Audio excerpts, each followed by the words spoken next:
Bugün 10. iyunda Balıkçı şaharında Kırgız Respublikasının prezidentinin insandın ruhani adep ahlaklık önügüsü jana dini tarbiyası jönündө jarlığın atkarуу üçün uyuşturulgan Kuttuu el forumu bolup öttü. Forumga Kırgız Respublikasının mamlekettik katçısı Sүйүнбек Касманбетов, тиешелүү жетекчилер, шаар тургундары катышышты. Алгач форумда ачуу үчүн шаар мэри Азамат Арнабек уулу сахнага чакырылып, улуттук форумдун алдына койгон максаттарына токтолуп өттү.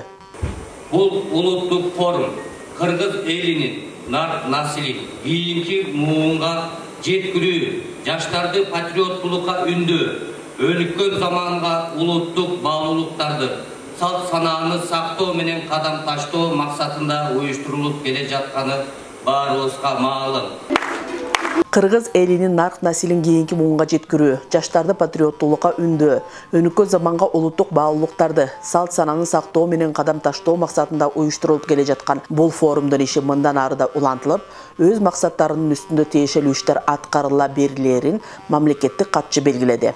Кыргыз мамлекетинин аймагында бардык облустарда Куттуу эл улуттук форум өтүп жатат. Барган жерлерде, барган аймактарда тиешелүү орчундуу теманын аты менен өтүп жатат. Бүгүн касиеттүү балыкчы деген улуттук форум бизде Балыкчы шаарында өттү.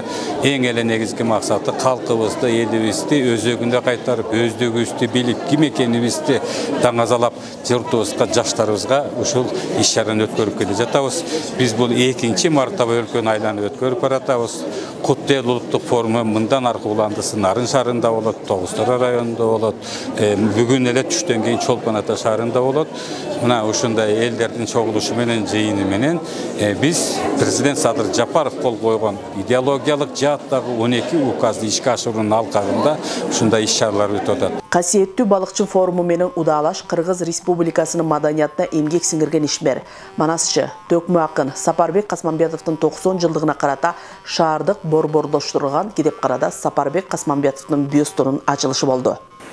Манас таануучулардын айтымында Сапарбек ата окуяны жумшак, түшүнүктүү жана улуу эпосту кадимки жөө жомоктой кылып, иреттүү айтканында дешет.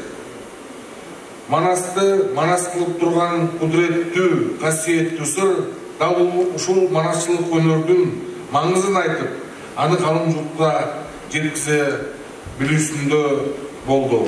Мындан тышкары Балыкчы шаарындагы Жоомарт Бөкөнбаев мектебинде көп жылдар бою эмгектенген Кыргыз Республикасынын эмгек сиңирген мугалими Асангүл Абдыгулованын музейи менен таанышуу жүрдү. Жоомарт Бөкөнбаев атында ушу Балыкчы шаарындагы бирден бир беделдүү күчтүү мектептердин бири. Ошол Куттуу мектеп уясында, билим ордосунда Сапарбек атадагы эмгек жолун өтөгөн ага куйругулаш кишинин жубайы, жолдошу, белгилүү драматург акын Асангүл Абдыгулова апабыздын музейи бар экен. Ошол жерде музейде бир катар көргөзмө болуп, Сапарбек Касманбетов менен Асангүл Абдыгулованын турмушта басып өткөн чыйыр жолу, кишинин жасап өткөн жакшы иштери тууралуу дагы келген конокторго, меймандарга манас айтуудан баштап, тасма көрсөтүп, айтор кызыктуу мындай бир сыйлоо, урматтоо иш-чарасы болуп өттү. Улуттук баалуулуктарды өнүктүрүүгө арналган бул маанилүү форумда жаш муундарды руханий адеп аклактык тарбиялоо, маданий баалуулуктарды сактоо жана элдин биримдигин чыңдоо маселелери козголуп, улуттук каада салттарды жана баалуулуктарды урматтоого, тарбиялоо үчүн бардык аракеттерди жумшоо зарыл экени белгиленди. Өткөн несте келечекти күтө билгенибиз үчүн биз барбыз. Адамга эң кыйыны күн сайын адам болуу.